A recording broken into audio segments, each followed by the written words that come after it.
Hello प्यारे बच्चों। तो चलिए इस क्वेश्चन को डिस्कस करते हैं। ये काफ़ी मज़ेदार क्वेश्चन है, आपको अच्छे से देखना है इसको, ठीक है ना। इसमें सम ऑफ एन टर्म्स, ये आपका सीरीज है।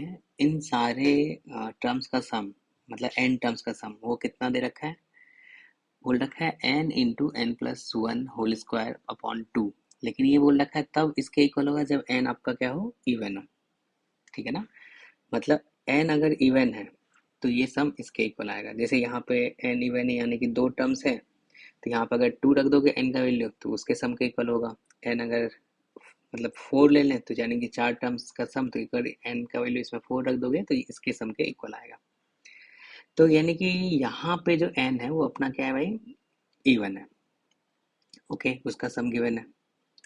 अब ध्यान से देखना है, जो अगर हमने ऐसा लेट किया, जो है एन अगर अपना ऑड हो, अगर एन ऑड होगा तो क्या अपन कह सकते हैं जो एन प्लस वन क्या हो जाएगा, इवन होगा। क्लियर है।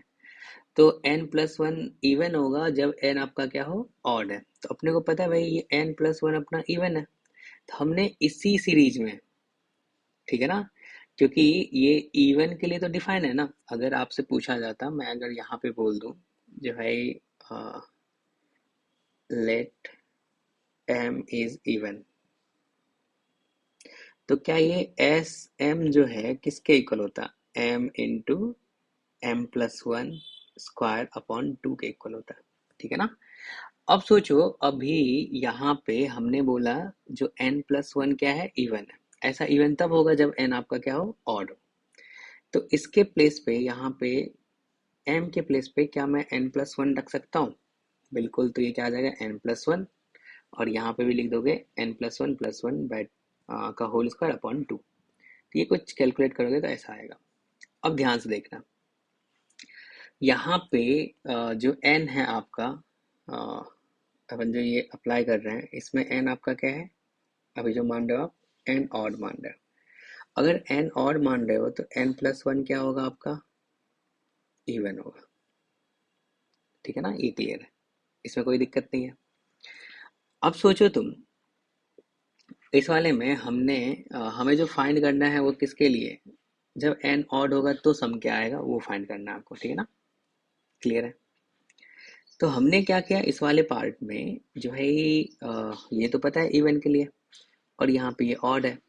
तो तुम्हें ये भी तो पता है, जो यहाँ से अगर एस एन प्लस वन लिखना चाहे तो क्या वो एस एन, और उसमें अगर एक और टर्म्स ऐड कर दें टी एन प्लस वन, तो क्या वो एस एन प्लस वन के इक्वल होगा?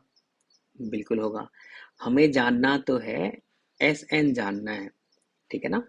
और ये एन किसके लिए, ऑड के लिए जानना है। तो हमने क्या किया, आ, इसमें इसको लेफ्ट साइड शिफ्ट कर दिया, तो ये कुछ ऐसा आ गया। क्लियर है, ठीक है। अब देखो, ये तुमने अभी यहाँ से फाइंड कर लिया, एस एन प्लस वन, इसके प्लेस पे ये लिख दिया आपने। क्लियर है। अब आपके मन में सवाल आएगा जो भाई ये टी एन प्लस वन कैसे मैं फाइंड करूँ। अब देखो यहाँ पे, अगर टी वन अगर ये ऑड है तो वन का स्क्वायर है, अगर इवन है, देखो ये टी टू है तो टी टू क्या आ गया, टू इंटू टू का स्क्वायर। जैसे टी थ्री के बारे में बात करें तो डायरेक्ट क्या लिखे, थ्री स्क्वायर। टी फोर यानी कि वो क्या है, फोर जो है वो इवन है, तो क्या आ गया, टू इंटू फोर का स्क्वायर।